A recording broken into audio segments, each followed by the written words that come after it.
Here we go, here we go. Hey, no hesitation out there. Do what we do. Just breathe. When the adversity comes, that's when we step up. And how about that play? I thought it was a block by Derek White. That could have cut it to 2, but you're not so sure it was Derek. It was amazing. I think maybe D. White got it first and then JB got it second, but just the effort, right? Just the effort to know that we're up by, 7, 10 or whatever. They could have gave up the layup, but to go up there and get that block is elite.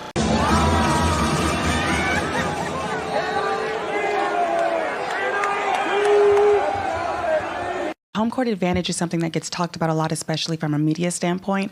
As a player, is that something that you guys can lean into as the series shifts back to Dallas? Yeah, I mean, you want to take advantage of playing in front of your home crowd, feeling confident and being able to play in a familiar place. And like I said, they handled what they were supposed to do first 2 games, and now it's our job to go home and handle our business. But you got to give them credit. They kept competing. We kept competing. We just got to stay together in some of the tough times throughout the game where it could be a 4-point lead on them or a 4-point lead that we have. We just got to keep competing, and I think we'll be in a better place, but feel good. I'm a utility guy. I'll do whatever. I'm here to win. I feel like they brought me here to win, and I'll do my best to do that. But at the end of the day, this is their team, and I know it's probably just as much as my team as theirs. But again, I feel like I've talked about this before. The pressure that they have on themselves to execute and to be great is a little bit different than my pressure. And again, I've always been honest about that, and how they always handle themselves has been something that's been so honorable. So it's slightly different. They're superstars, and I'm here to support. Good thing we don't have to find out. We're very, very fortunate to have him, and he was excellent tonight. I think when you sacrifice together and you do something together, it brings you closer. I think being able to go through wins and losses and to build something, it means a lot. So when you go through things like that, I think it makes you closer, and I think that's what this team has done. From 1 to 15, somebody sacrificed something. So it's been great, and the journey's been awesome, but at the end of the day, the job's not done. 2 games up.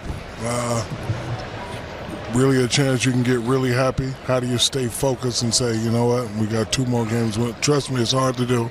Been there many times, but you're so close. But how do you, as one of the leaders in the locker room, keep your guys focused and say, hey, the job's not done until the job is done? Exactly. Just stay in the moment. It's almost short-term memory. We got to play this series like we down to. We got to go in on the road and take care of business. But it's easy. Just stay in the moment. Just talk to the guys, talk to them through adversity, to stay together, to handle resilience and adversity. That's the most important thing. So I think we'll be ready. Jalen, I don't have a question, but I'm going to give you some G14 classification information because this is going to be the last time you see me. Okay. It's a riddle. Do not get fixated on useless titles. Do what you got to do. Doesn't matter who's who or they say who's what.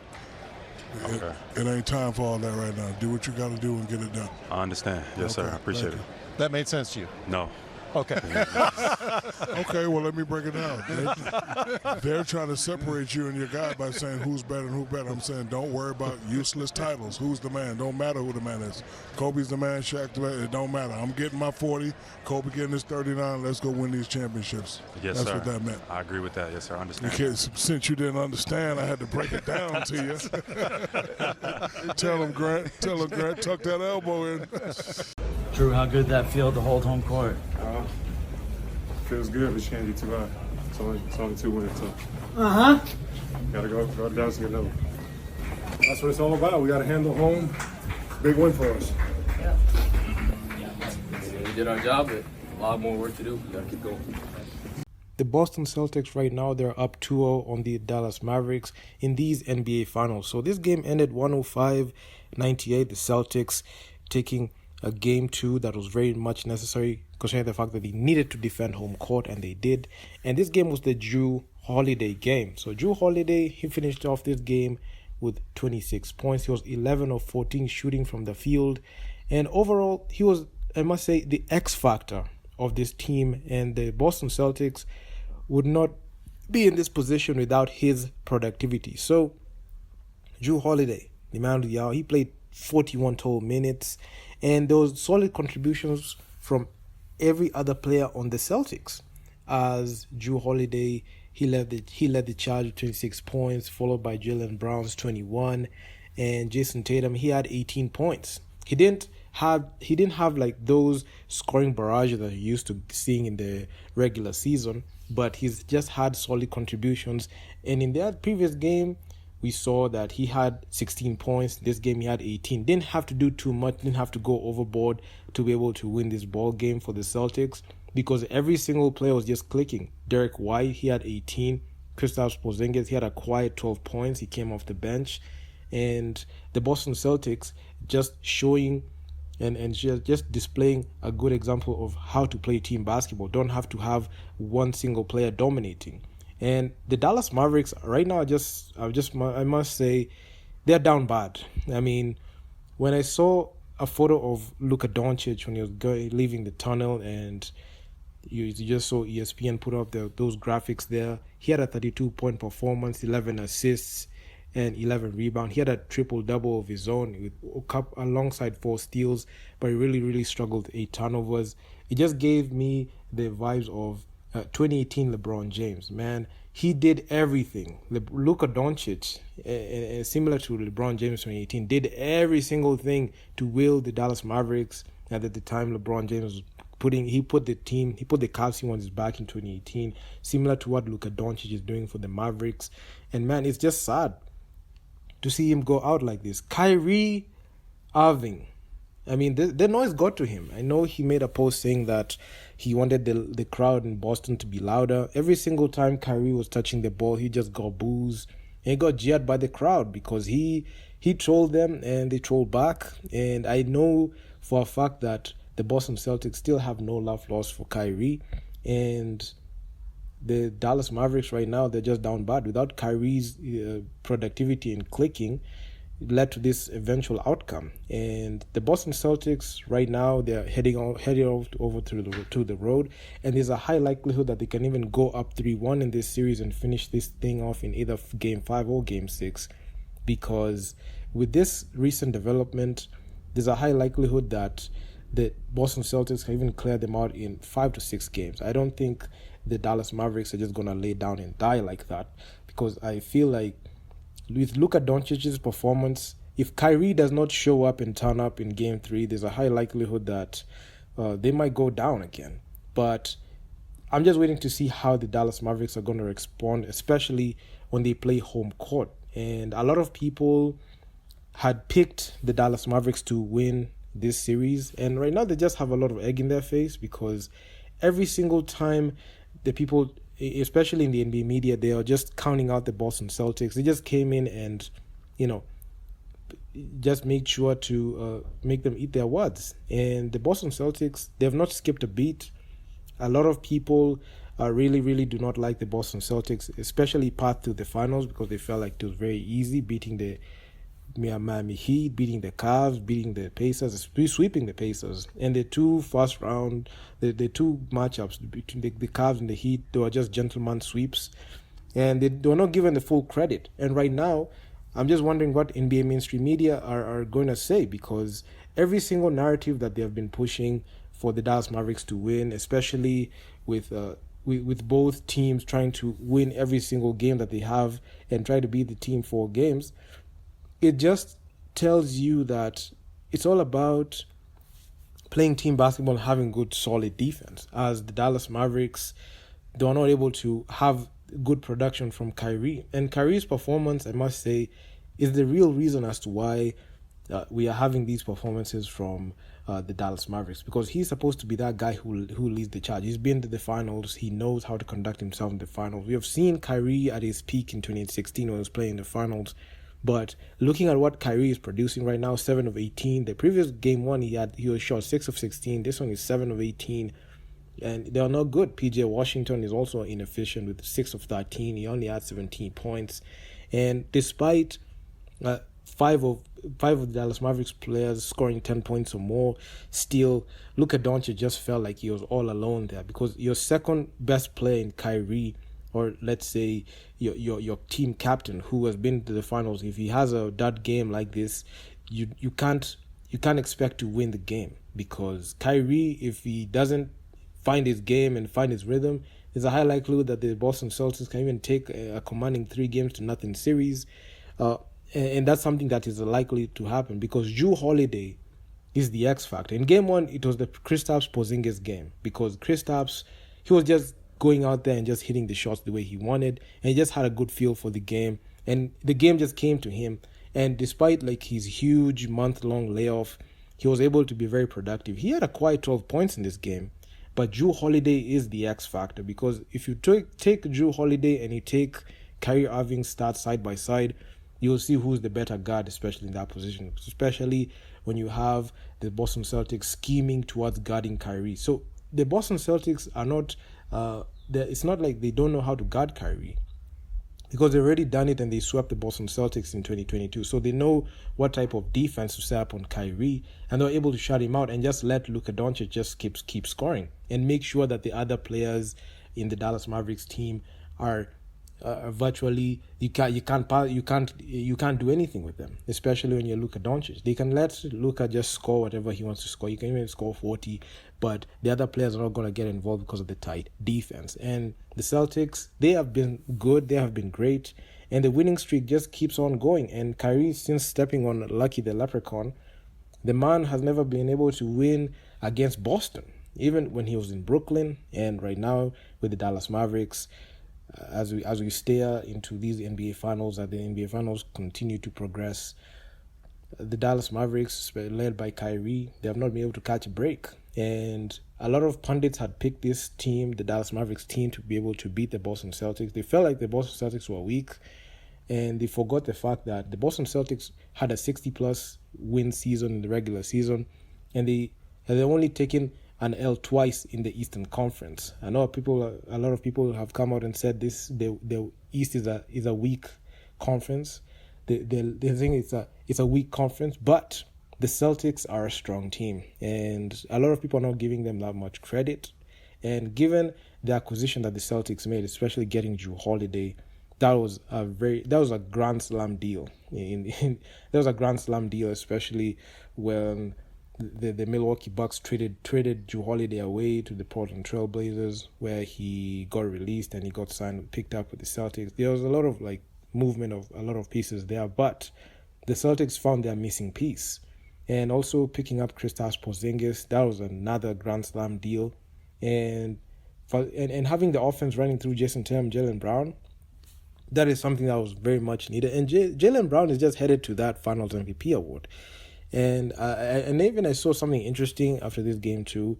There was that the best player, the Finals MVP should have been given to the player, even if it comes to the losing team. I saw that post and it was actually quite interesting, because if that was the case, then in the 2015 Finals, LeBron James should have been the Finals MVP, because despite being beaten by the Golden State Warriors in 2015 in 6 games, he recorded the most points, most rebounds, most assists in the Finals. He finished with 36 points, averaging 36 points, 14 boards, almost 9 assists. He dominated, but winners win and losers lose.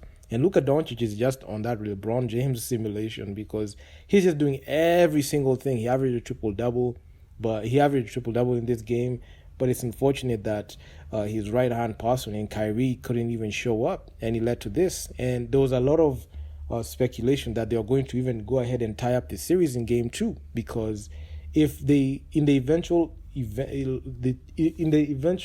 event that they go ahead and lose either Game 3 or Game 4, the Celtics will just easily go up 3-1, and I don't see them blowing a 3-1 series lead. So it's up to the Dallas Mavericks. If they're able to steal and also defend home court, that's something that can be able to add on to and make this NBA Finals interesting. But the Celtics have the upper hand, and I don't think they're going to blow the game 3 or Game 4, and there's a high likelihood that they can even finish off the Dallas Mavericks in 5 games. I must say, I'm not saying there's going to be a sweep.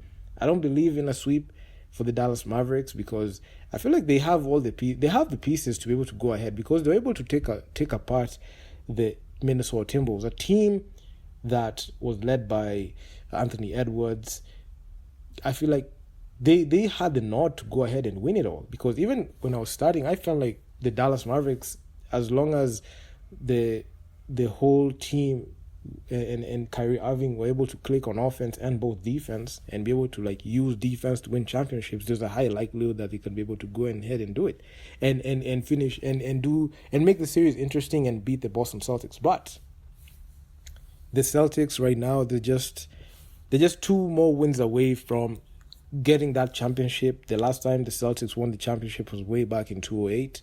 And there's a high likelihood that they can be able to lift and put up the 2024 NBA championship banner, and they'll have the 18th championship ring, and they'll have 1 more ring over the Lakers. So I'm a Laker fan, and I right now I'm just rooting for who's gonna be the best team in here, because I just got disapproved with the Dallas Mavericks. I feel like they had all what was needed, but looking at the great team basketball that the Celtics are just putting up, there's a high likelihood that, you know, the Celtics can even go ahead and just finish the Dallas Mavericks in quick succession. But anyway, it is what it is. So Drew, drop me your comments in the comment section down below on what you think about these NBA finals. Man, they're just so interesting. I've been enjoying every single minute of it. I've been catching the NBA on League Pass, and the games happen very early because I'm in Nairobi. So the games happen very in the wee hours of the morning. Like right now, as we're recording this video, it's June 10th. So the games happen very early in the morning, and I just wake up and just watch them, and I also watch them on playback on League Pass. So it is what it is. So it's been awesome. It's been fun. And I'm going to catch you guys in the next one. So I'm just waiting to see what will happen in Game 3 and Game 4. And hopefully the Dallas Mavericks are able to defend home court, and they also try to tie up the series and make it interesting. And hopefully a 7-game series can happen, because I've missed like 7-game series, like Game 7. If Game 7 happens, that's for all the marbles, and I'm just waiting to see that. So like, share, subscribe to the channel. I'm going to see you guys in the next one. Peace out. Hey, yeah, Drew. Yeah, Jay. Come on, man. Come on. Hey, road dog. Road dog. Where my road dogs at?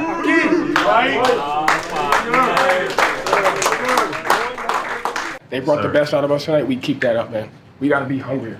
All right, together. What can you build on going on to games 3 and 4, like the positives that you could emphasize to your players to encourage them instead of being down? Yeah, we're not down. We're positive. This is a group that believes. We didn't get an opportunity to get a split or win 2 here on the road. So now Boston held serve, and now we got to go home and hold serve. Yeah, I mean, obviously it didn't work because we lost. But, you know, at the end of the day, we got to make some more shots. You know, I think my turnovers and my missed free throws cost us a game. So I got to do way better in those 2 categories. But at the end of the day, we got to make shots to win the game. Man, that was incredible. And I heard he like checked himself in the game too. Like he's been hitting those shots all season long. If anybody's been paying attention to it, he's made, I don't know how many of those, at least 3 or 4. So tonight he made it in the biggest of moments. But it's just an example of what we do and have been doing all season long. And, you know, how you finish quarters is big. And we didn't finish that quarter great. We got a lot of open looks. We gave up some bad fouls. One of them was mine. I fouled Luka on the back cut. And then me and JT got mixed communication on the switch. Luka had a 3. We got to finish quarters better. But Peyton checks himself in the game and covers us a little bit by hitting a big time shot.